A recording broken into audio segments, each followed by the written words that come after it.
Muy bien, hoy estamos en Números capítulo 13 y a mí me gustaría leer algunos versículos salteados donde comenzamos con: y el Señor habló a Moisés diciendo, versículo 1, envía tú hombres que reconozcan la tierra de Canaán, la cual yo doy a los hijos de Israel, de cada tribu de sus padres enviaréis un varón, cada uno príncipe entre ellos. 17. Los envió pues Moisés a reconocer la tierra de Canaán, diciéndoles: subid de aquí al Negev y subid al monte. Ellos hicieron lo que Moisés les dijo, y entonces en el versículo 27 les contaron diciendo: nosotros llegamos a la tierra a la cual nos enviaste, la que ciertamente fluye leche y miel, y este es el fruto de ella. Pero el pueblo que habita aquella tierra es fuerte, y las ciudades muy grandes y fortificadas, y también vimos allí a los hijos de Anac. Entonces Caleb, versículo 30, hizo callar al pueblo delante de Moisés y dijo: subamos luego y tomemos posesión de ella, porque más podremos nosotros que ellos. Pero los varones que subieron con él dijeron: no podremos subir contra aquel pueblo, porque es más fuerte que nosotros. Y hablaron mal entre los hijos de Israel de la tierra que habían reconocido, diciendo: la tierra por donde pasamos para reconocerla es tierra que traga a sus moradores, y todo el pueblo que vimos en medio de ella son hombres de grande estatura. También vimos allí gigantes, hijos de Anac, raza de los gigantes, y éramos nosotros a nuestro parecer como langostas, y así les parecíamos a ellos. Capítulo 14. Entonces toda la congregación gritó y dio voces, y el pueblo lloró aquella noche. Hasta aquí lo que quería leer de la palabra del Señor. El informe de la mayoría. Existen por ahí diversas teorías psicológicas y de la información que tratan de demostrar una realidad que va en contra de la intuición generalizada, lo que muchas veces pensamos. Y es el hecho de que la mayoría se puede equivocar, que la masa puede estar atontada o ser vilmente manipulada, o como dice el filósofo Gustavo Bueno, que 100 individuos que por separado pueden constituir un conjunto de 100 sabios, cuando se reúnen pueden formar un conjunto compuesto por un único idiota. Y también el filósofo francés Jean Cocteau dice: no se debe confundir la verdad con la opinión de la mayoría. Por eso vamos hoy un poquito a hablar de mayorías y minorías. Resulta, queridos, que justo en nuestra época, en estos últimos años, el pueblo ha intervenido a lo grande para tomar unas decisiones que no han gustado a los defensores de la democracia directa y participativa. El pueblo, por ejemplo, ha decidido sacar a Gran Bretaña de la Unión Europea en contra del criterio de buena parte de la ética de la élite política. Ese mismo pueblo mayoritario también decidió en su momento elegir a Trump como candidato a la presidencia de los Estados Unidos, en abierta discrepancia contra las élites de su propio partido. También el pueblo le ha dado más del 20% aquí en España a un partido extremista y populista. Pero bien es cierto que esto no les parece mal a muchos de los defensores de la democracia directa. Lo que ha destrozado sus esquemas ideológicos es lo del Brexit.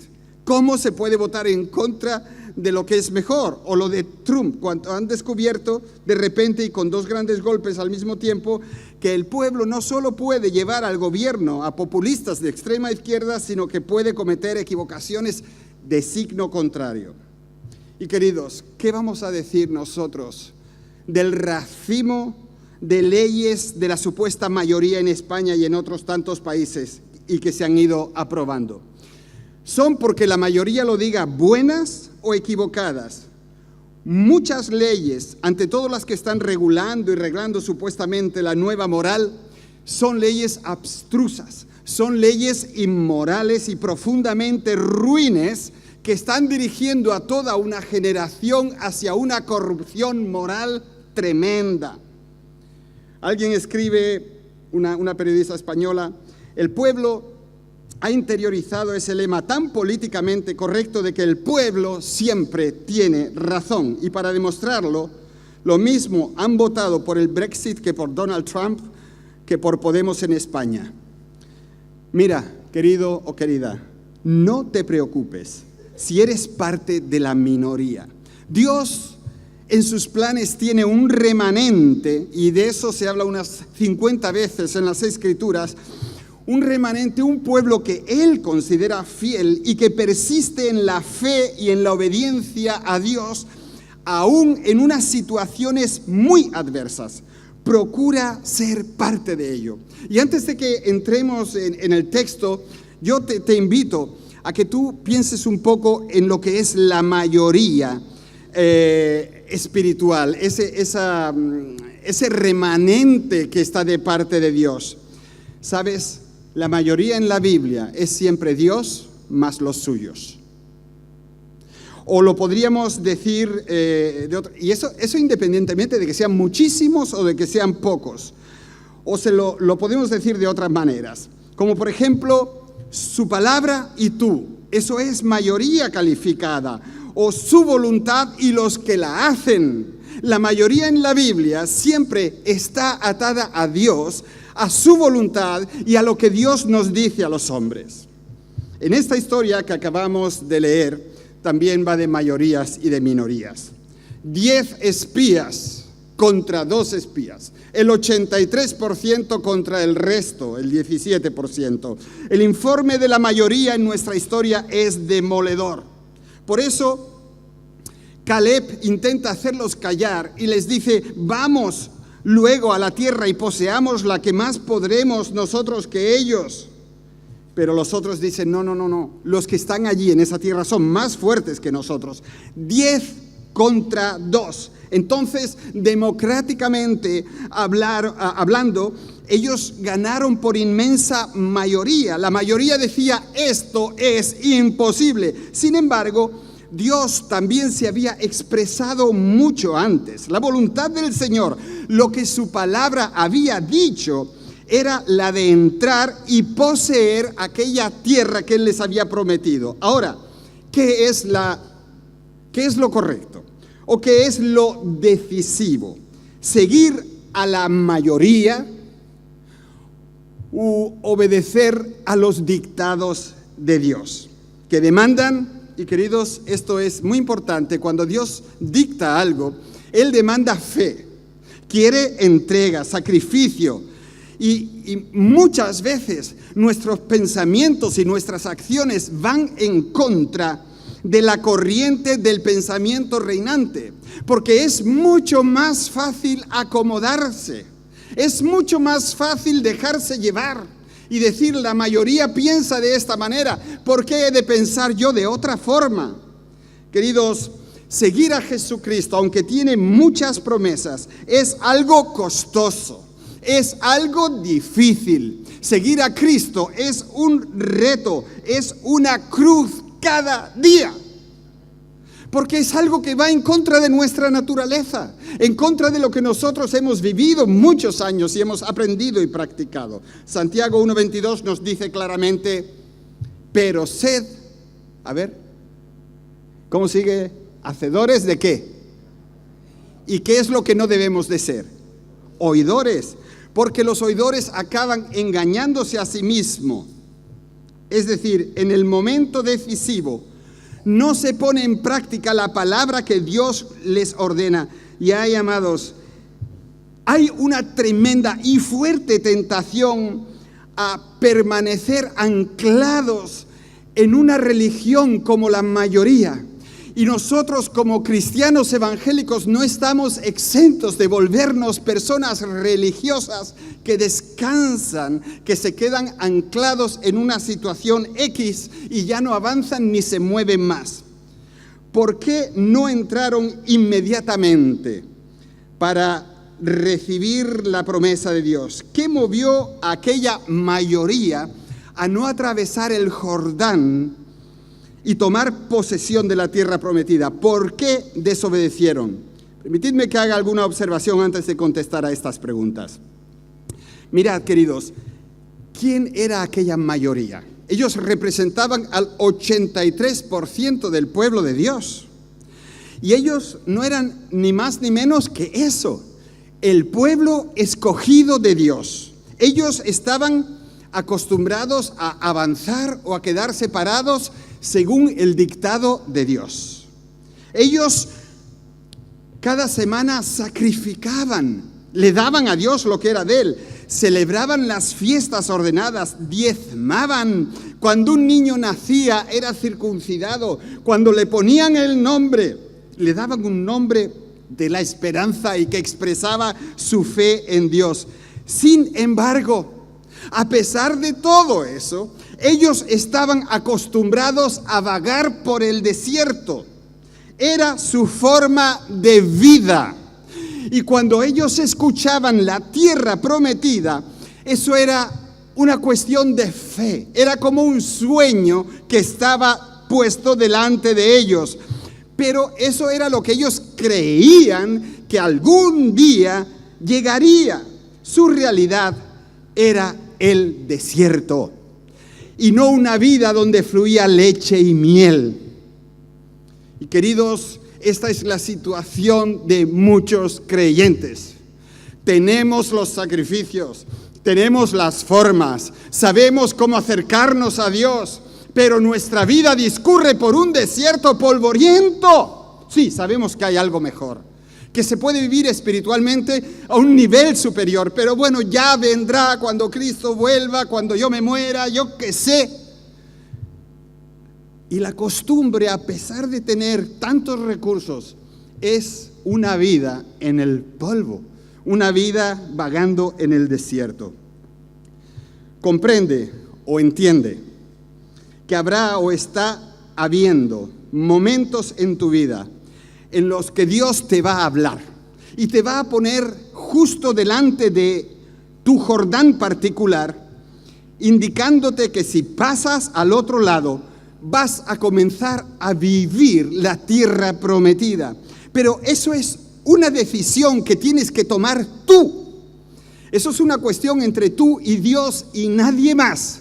Nadie te va a impulsar, a no ser que sea el Espíritu Santo que te dé claridad en un momento y tú des ese paso definitivo para cruzar ese Jordán.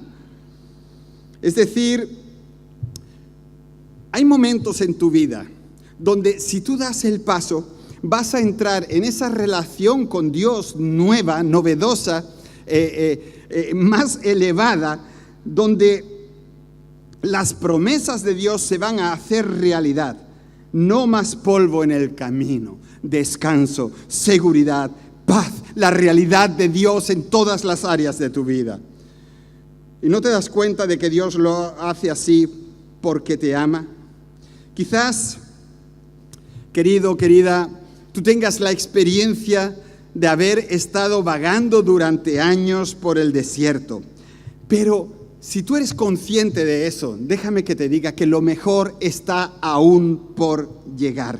Lo mejor está aún por llegar. ¿Quién dice amén? ¿Quién dice amén? Queridos, es así. Es así. Asúmelo como persona, pero también como iglesia de Cristo. El Jordán y los gigantes no son asuntos insalvables. Vamos a hacernos otra vez la pregunta: ¿por qué no entraron inmediatamente para recibir la promesa de Dios? ¿Qué movió a aquella mayoría a no atravesar el Jordán y tomar posesión de la tierra prometida con todo lo que aquello significaba? Hoy, como dijeron, la tierra se traga a sus habitantes, y tenían allí unas uvas que eran como pelotas de tenis. La tierra se traga a sus habitantes. Mentira, pero era lo que la mayoría decía. ¿Qué es lo que te mantiene a ti? ¿Qué es lo que puede mantenerte en el polvo del desierto? ¿Qué es lo que ancla a una iglesia o a una persona a un estado de cosas rutinarias, siempre iguales, desérticas, que sí, que cree que alguna vez, en algún momento, vendrá algo mejor? Y te encanta Apocalipsis. ¡Wow! Apocalipsis, Cristo en un caballo blanco. ¡Ya! O te encanta pensar en que cuando cierres los ojos aquí, los abres allí. Pero no es eso. La vida es mucho más. ¿Qué les faltaba a ellos? A ellos les faltaban unas cuantas cosas. A la mayoría del pueblo de Dios les faltaba la fe. No les fallaba, sencillamente les faltaba. No la tenían, no la conocían. Eran unas personas tremendamente racionales. Si cuando yo cruce el Jordán me van a esperar gigantes, yo eso no lo quiero para mí. David Wilkerson, ese gran siervo del Señor, habló mucho en sus últimos años acerca de este particular. Aquello de Hebreos 11:6, de que sin fe es imposible agradar a Dios. Según este gran siervo de Dios, él notaba precisamente eso, la falta de fe. Ese era su análisis personal, pero eso concuerda con lo que dijo el Señor Jesucristo. Él definió la existencia de la fe como una de las grandes incógnitas de los últimos tiempos. Él mismo pregunta, para hacernos pensar en Lucas 18:8, pero cuando venga el Hijo del Hombre,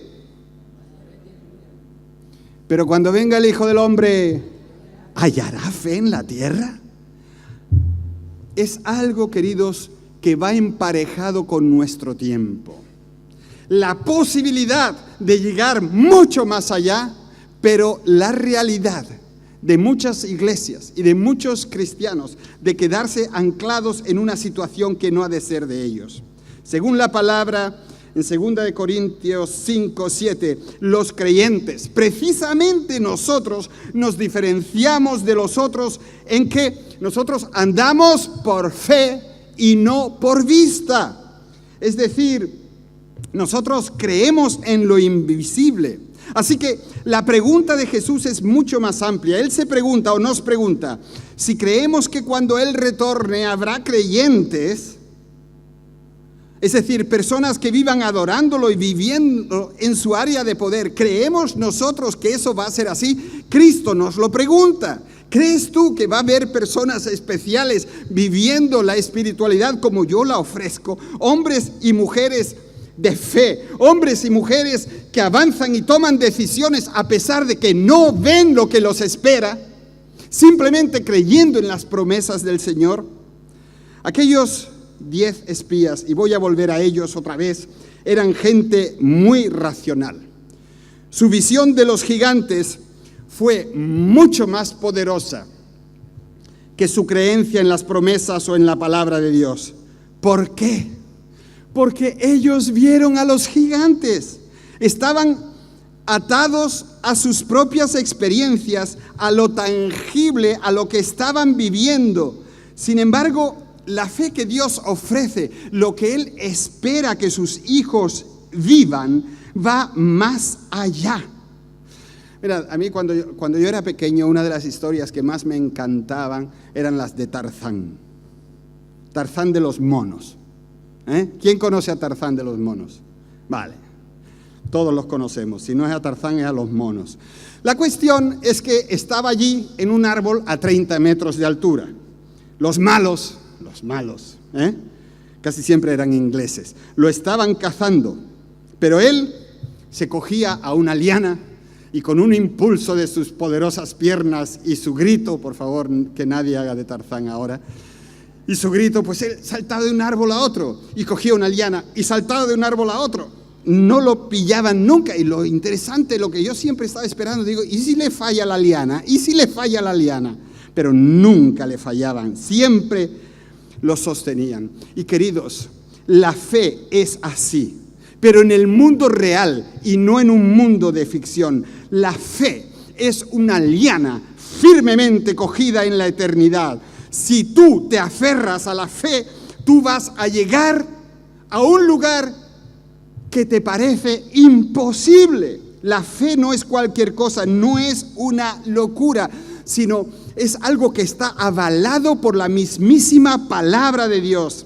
Y amados, repito, la fe no es algo irracional, simplemente que es algo que va más allá de lo que nosotros entendemos. La fe es algo tremendamente sencillo, y cada día que vivimos nosotros aplicamos la fe a 1.000.000 de cosas. Cuando yo voy al aeropuerto, yo creo firmemente que el avión va a volar y me va a sostener en el aire.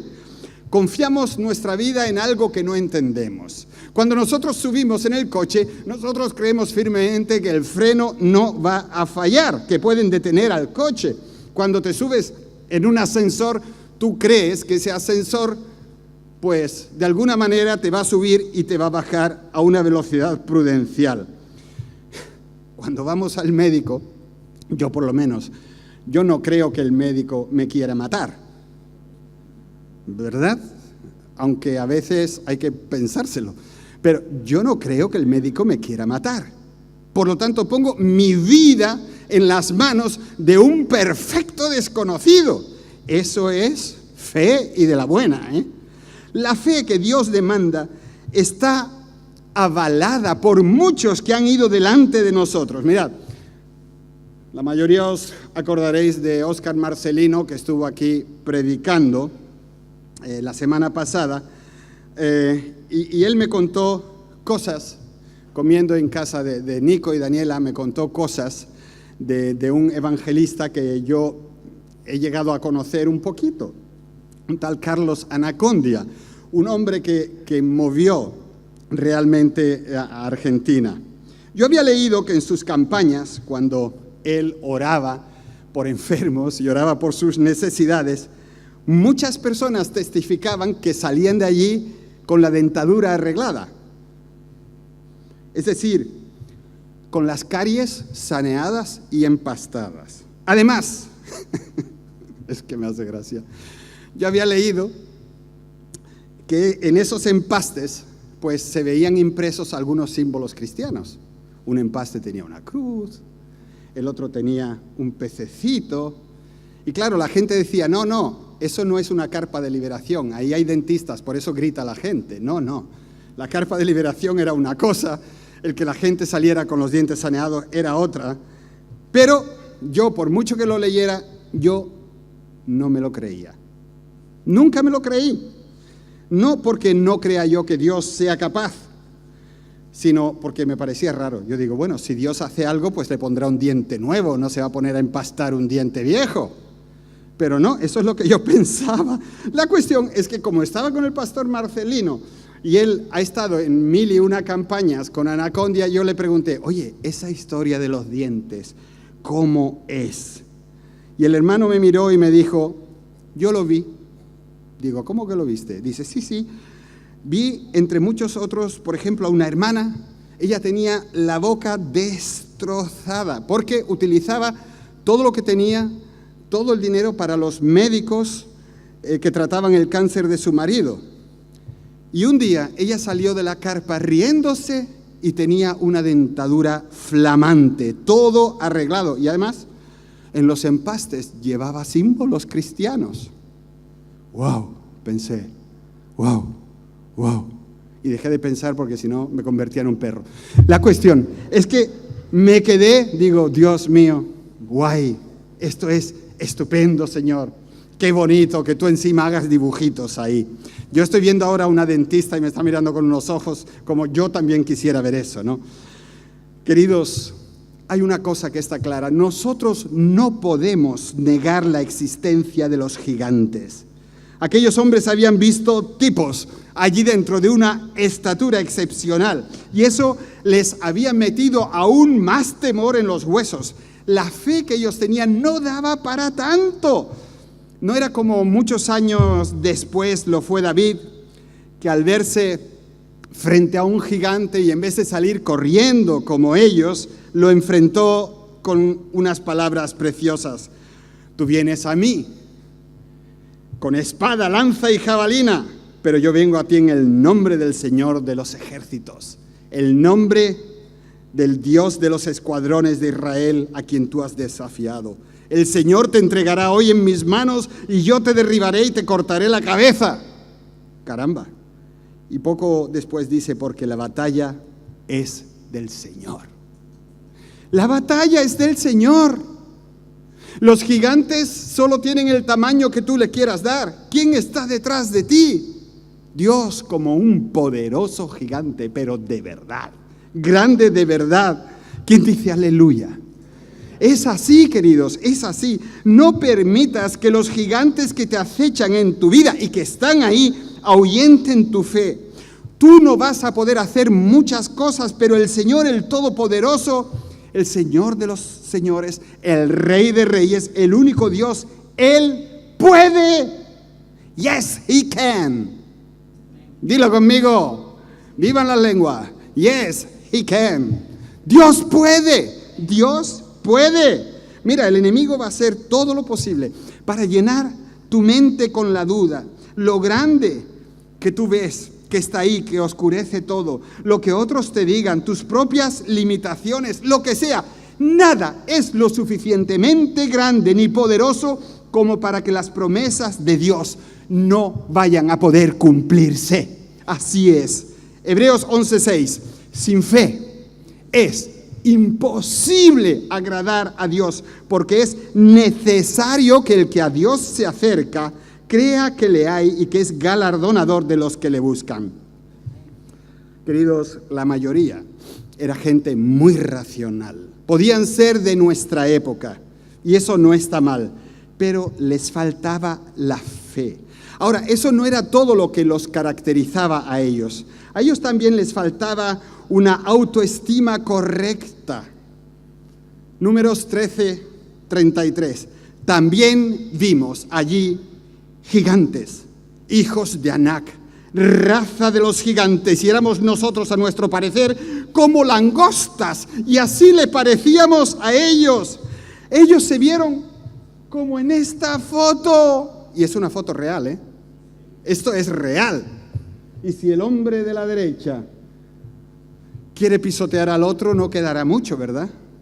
Eso es real, y así se vieron ellos. Si esto lo hubiese escrito en español, no hubiera hablado de langostas. Hubiera escrito, nosotros éramos como cucarachas delante de ellos. Y nos veían como cucarachas. Menuda forma de verse, ¿verdad? Pero déjame que te pregunte, ¿tú no te has sentido algunas veces como una cucaracha? Menuda manera. Claro que sí. Cuando a los niños, a los jóvenes, a las personas en el lugar de trabajo, o cuando emigran a un lugar, les hacen bullying, la gente se siente como pura basura, inútiles, acosados, despreciados, rechazados, miserables, se sienten como cucarachas. Ahora, si nosotros somos parte del pueblo de Dios, debe de sonar en nuestros oídos una melodía totalmente diferente. Según 2 Corintios 5:17, nosotros somos una nueva criatura. Una nueva criatura. ¿Qué está pasando aquí? Una nueva criatura. Mirad, hay dos palabras griegas que son traducidas como nuevo en la Biblia. La primera es neos, algo nuevo, pero que hay muchos iguales. Y la segunda palabra es kainos. Y eso significa recién hecho, algo único, que no hay nada que se parezca a eso. Y en Cristo nosotros somos hechos una nueva creación, algo que antes no existía.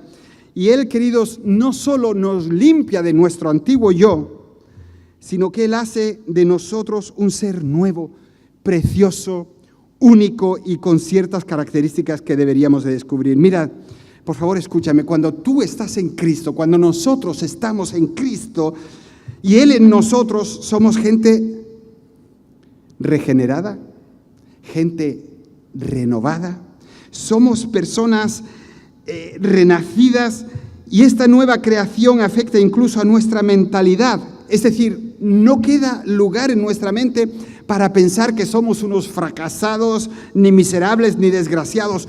Todo lo contrario es el caso, aleluya.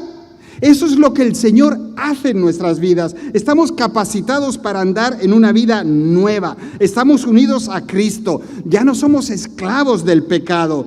Hemos sido retocados y reformados y recreados a la imagen de su Hijo. Somos libres de condenación. Andamos como el Espíritu quiere. Somos partes del cuerpo de Cristo con otros creyentes. Tenemos un corazón nuevo. Estamos siendo bendecidos con toda bendición espiritual. Es tanto lo que el Señor hace cuando Él nos toca con su mano. Queridos, cuando estamos en Cristo, no solo somos esa nueva criatura, tan preciosa, con tantas capacidades, sino que vamos más allá. Somos más que vencedores. Dilo conmigo, yo soy más que vencedor. Dilo conmigo, yo soy más que vencedor. Así es, así es. Dice la palabra, eso en Romanos 8:37, que somos más que vencedores por medio de aquel que nos amó. No es cosa nuestra y podemos regocijarnos en nuestro Salvador porque Él hace todo eso posible en nosotros. En Cristo somos amados, somos perdonados, tenemos la certeza de la salvación. En Cristo somos adoptados, somos justificados, redimidos, reconciliados, elegidos, somos victoriosos, nos da paz, nos da gozo, nos da un verdadero significado para nuestra vida. Es una posición maravillosa estar en Cristo. Aleluya y gloria a Dios. Es impresionante cómo me voy yo a sentir como una cucaracha si soy de Cristo. Es demasiado, es precioso. Queridos, dice 1 de Pedro 2:9, vosotros sois linaje escogido, real sacerdocio, nación santa, pueblo adquirido para que anunciéis las virtudes de aquel que os llamó de las tinieblas a su luz admirable. Somos más que vencedores, más que vencedores. Tienes que reconocer quién eres en Cristo Jesús. Porque si tú caminas con esa mentalidad, falta de fe, llena de derrota, que le hace caso al espíritu de acusación, tú vas a ser aplastado. Acabarás creyendo que eres una miserable langosta, pero eso es mentira. ¿Te acuerdas lo que Jesús le dijo a Pedro con respecto a quiénes somos nosotros y el poder que reside en nuestro interior? Mateos 16:18 habla de la iglesia y dice, y las puertas del infierno no prevalecerán contra ella. Ni las cuestiones espirituales e infernales no van a poder contigo. ¿Qué iban a hacer aquellos pobres gigantes? ¿Qué iban a hacer los gigantes en tu vida, amado? En Cristo tú eres vencedor. En Cristo cada cadena puede ser rota. Cada muro caerá. Y dice la Biblia que nosotros pasaremos por debajo del muro. No, por encima. Por encima, treparemos por encima de los muros. Eso es lo que Cristo puede hacer contigo en tu vida. Haya los gigantes que haya, y aquella mayoría tan pálida, le faltaba la fe, le faltaba esa autoestima correcta de que eran el pueblo de Dios para conquistar, pero también les faltaba la voluntad de sacrificio para gustar la victoria. Claro.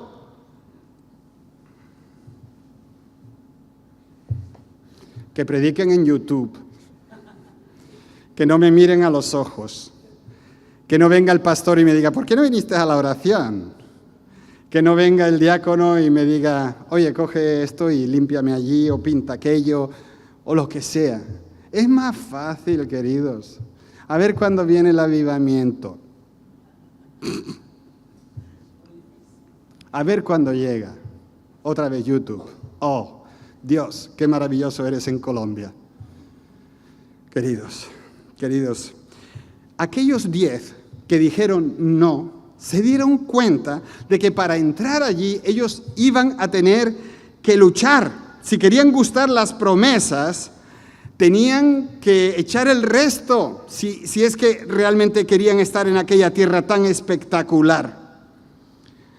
Sabían que muchos dejarían sus vidas en el intento. Sabían que la conquista de la tierra prometida no les saldría gratis y prefieren recular. Y por favor, ellos prefieren volver al polvo del desierto, a las costumbres de siempre, a lo que le había funcionado. Y queridos, eso es una tentación tremenda. Uno está acostumbrado a vivir de una manera, uno siempre se ha peleado y el matrimonio ha aguantado, uno siempre ha visto las cosas así y las cosas van tirando de alguna manera. Por lo menos sé lo que tengo, más vale uno en mano que ciento volando, por lo tanto, venga a tragar polvo. Las promesas de Dios pueden llegar a ser realidad nada más que volver la esquina, porque aunque tienes pocas fuerzas, has guardado mi palabra y no negaste mi nombre. No es cuestión de fuerza, es un asunto de la voluntad, de estar dispuestos a pagar el precio. Eso lo sabe cualquiera. Mira, ayer Anne hizo un pastel increíblemente sencillo, pero sabrosísimo.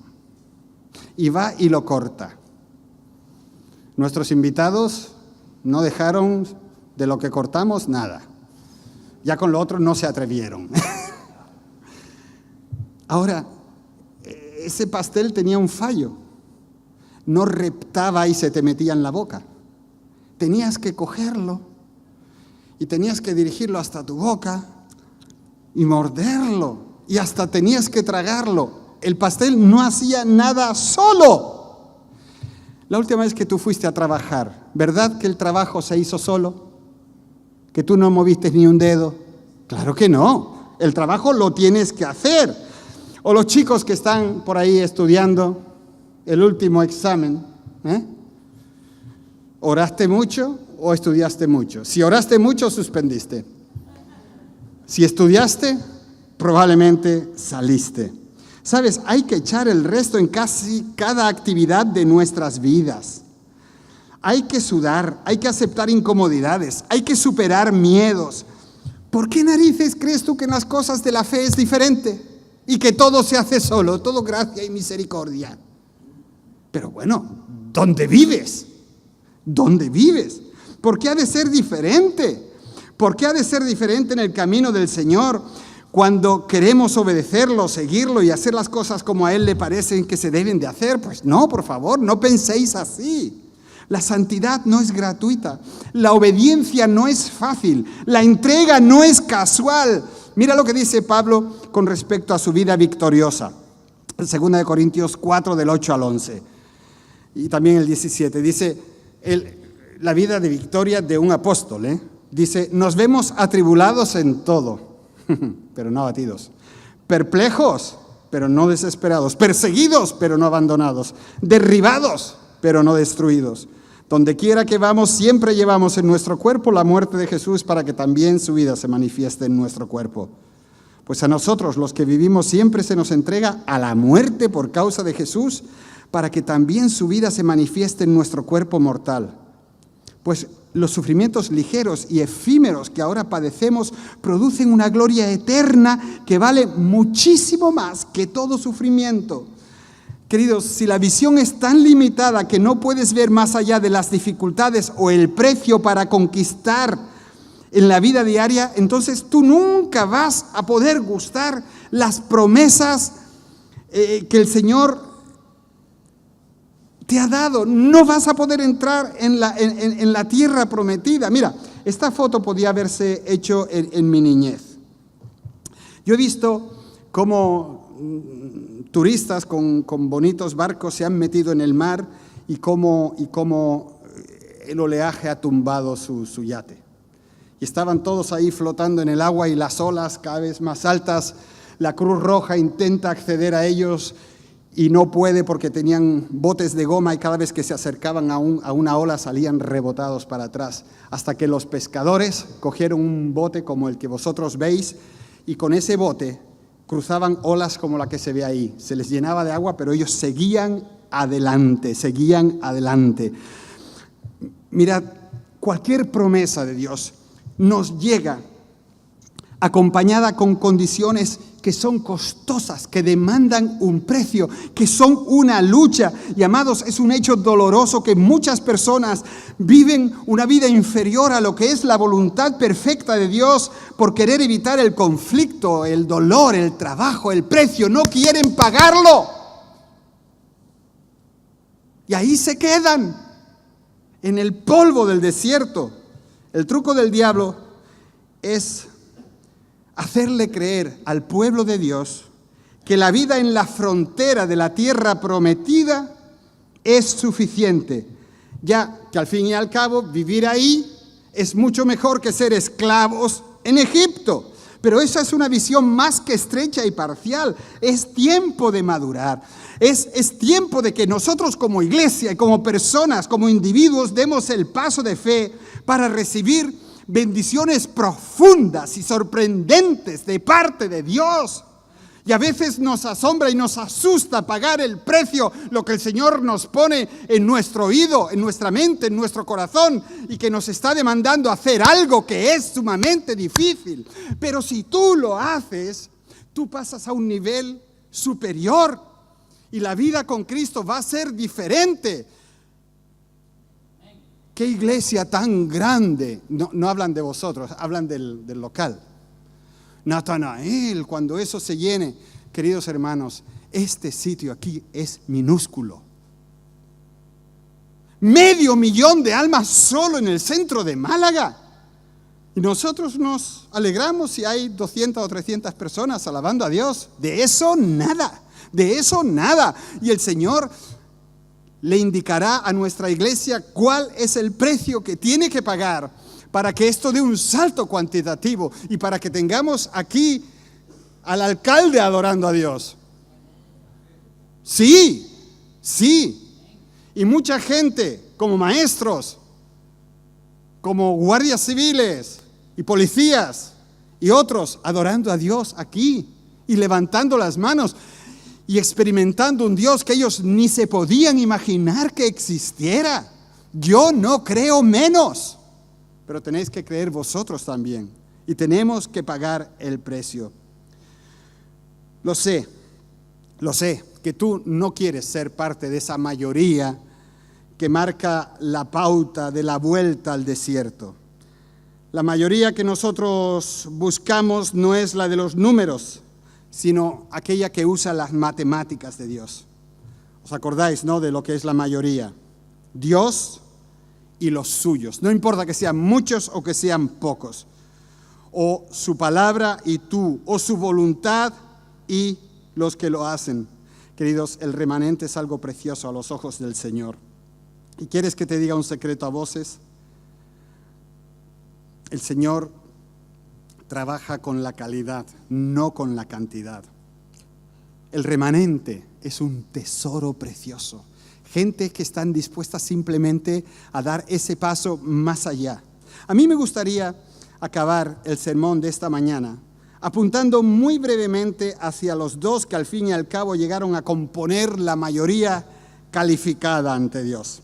Observa la actitud y la acción de Caleb y de Josué. Ellos son la mayoría, porque están de parte de Dios, porque se aferran a Dios, a su palabra y porque creen en las promesas de Dios.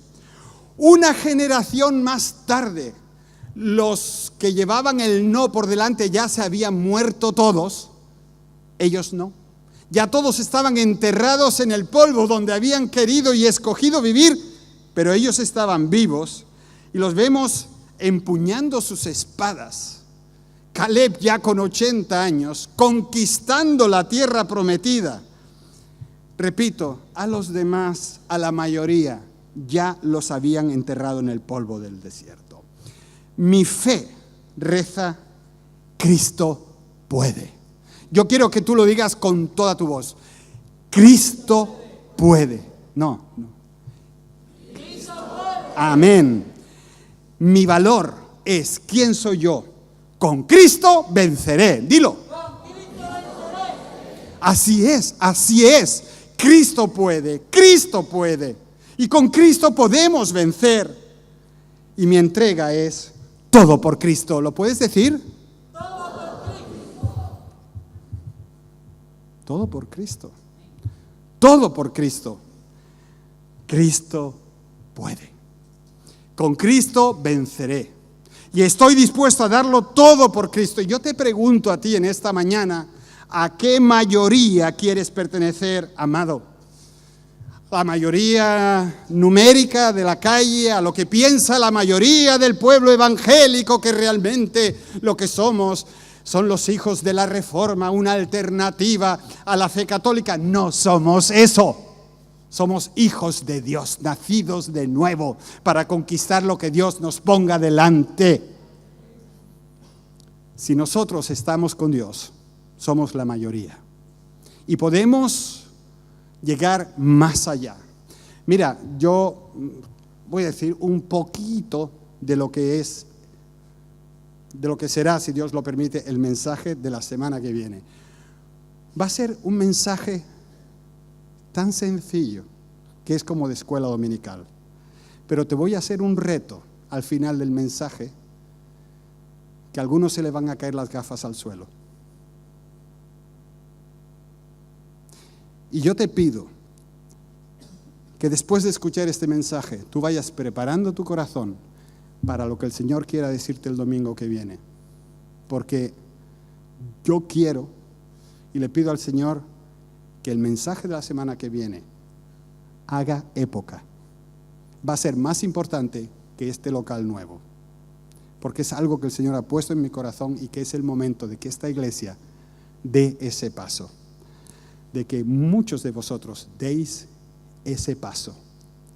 Y yo le pido al Señor que me sorprenda y que la respuesta sea exagerada y sea maravillosa.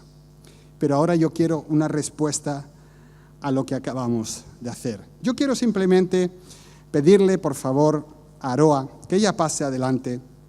Ella nos va a compartir una canción maravillosa